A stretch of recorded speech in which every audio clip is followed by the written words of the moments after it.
बिस्मिल्लाहिर्रहमानिर्रहीम। अस्सलाम वालेकुम मेरे प्यारे से फ्रेंड्स, कैसे हैं? इंशाअल्लाह ईमान के नूर से बिल्कुल मुनव्वर होंगे। आज मैं अपने खूबसूरत से फ्रेंड्स के लिए मिस्र के एक आलिम फाजिल दरवेश का एक किस्सा लेकर आई हूँ। इंशाअल्लाह इसको सुनने से आप लोगों के ईमान में मजीद इजाफा होगा। ज़ुअल-नून मिस्र के एक बड़े आलिम और फाजिल दरवेश थे। सिर्फ मिस्र में ही नहीं, मिस्र के बाहर भी लाखों लोग इनकी बड़ी इज्जत और एहतराम किया करते थे। एक बार वो हज के लिए गए। हज से फारिग होकर एक जगह अकेले बैठे हुए थे कि इनके कानों में एक आवाज आई। इस मर्तबा सबसे पहले अहमद अशकाक का हज कबूल हुआ है। ज़ुअल-नून ने ये आवाज सुनी तो हैरान रह गए, क्योंकि वो अहमद अशकाक को बहुत अच्छे से जानते थे। ये आदमी मिस्र में एक मोची था, दिन भर काम किया करता था और अपने घर का खर्च चलाया करता था। ये मोची हज के अखराजात कैसे पूरे कर सकता था, और वो अच्छी तरह जानते थे कि इस मर्तबा हज के काफिले में तो अहमद अशकाक शामिल भी नहीं था, तो फिर किस तरह अहमद अशकाक का हज कबूल हो सकता है। लेकिन ज़ुअल-नून इस हकीकत से भी बाखूबी वाकिफ थे कि जो आवाज इनके कानों ने सुनी है उसमें कभी भी कुछ भी झूठ नहीं हो सकता। वो इसी हैरत और परेशान हालत में मिस्र वापस आ गए और आते ही अपने एक मुरीद को अहमद अशकाक को बुलाने के लिए भेज दिया। अहमद अशकाक फौरन इनकी खिदमत खास में हाजिर हो गया। ज़ुअल-नून ने पूछा, अहमद ये बताओ, क्या इस मर्तबा तुम हज पर गए थे? अहमद अशकाक ने जवाब दिया, जनाब आपको खबर है कि मिस्र के जो लोग भी हज पर गए थे वो आपके साथ ही काफिले में मौजूद थे। ज़ुअल-नून ने कहा, मैं जानता हूँ तुम इनमें शामिल नहीं थे। अहमद ने कहा, जी मैं हज पर नहीं गया था। ज़ुअल-नून अहमद अशकाक को गौर से देखने लगी।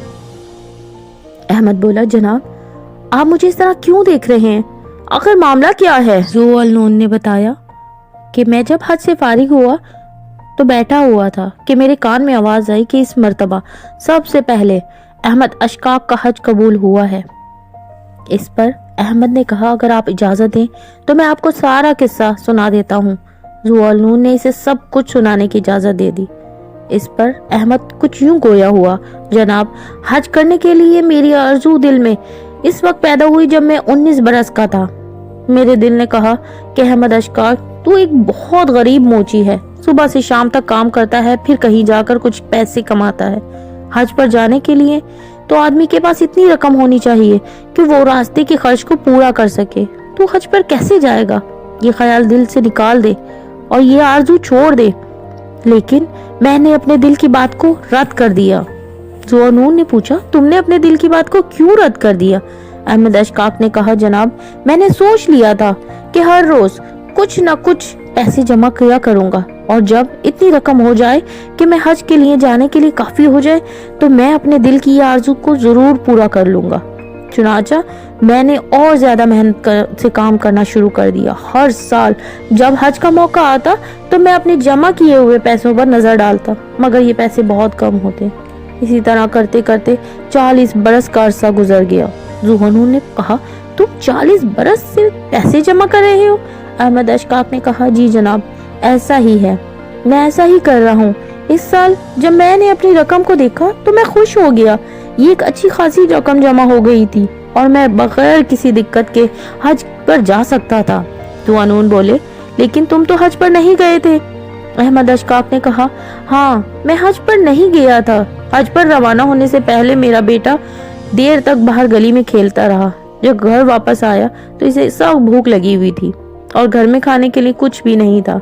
इसकी माँ ने कहा, बेटा नासिर के घर चला जा, नासिर की माँ तुझे सालन और रोटी दे देगी। मेरा बेटा मेरे हमसाये के घर चला गया। जब वापस आया तो बहुत ही मायूस दिख रहा था। मैंने पूछा, क्या हुआ बेटा? बेटा बोला, अब्बा जान नासिर और इसके घर वाले गोश्त खा रहे थे, मैंने मांगा तो मुझे देने से इनकार कर दिया। मैंने अपनी बेटी की ज़बानी ये अल्फाज सुने तो मुझे सख्त गुस्सा आ गया। बुलंद आवाज में कहा, कैसे संगदिल हमसाए हैं, खुद गोश्त खा रहे हैं और भूखा बच्चा मांगता है तो इसे एक बोटी भी नहीं देते।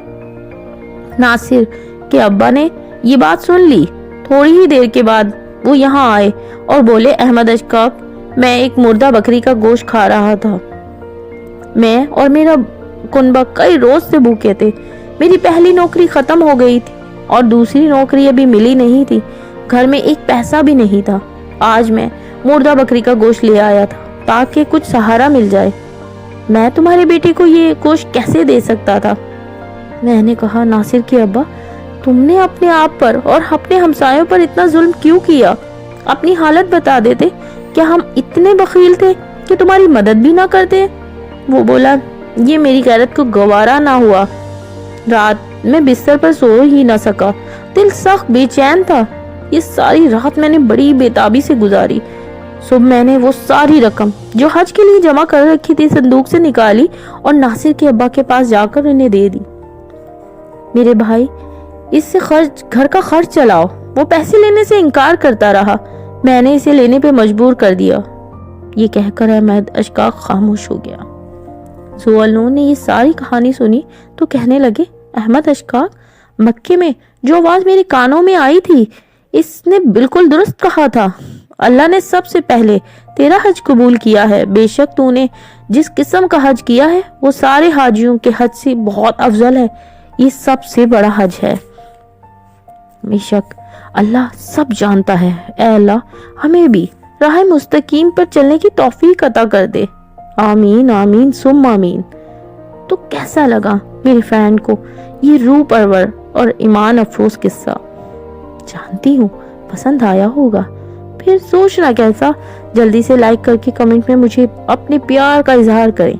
और मेरे प्यारे प्यारे से न्यू फ्रेंड्स, मेरे चैनल को सब्सक्राइब करें और लाइक करके आप भी कमेंट्स में बताएं कि आपको कैसा लगा।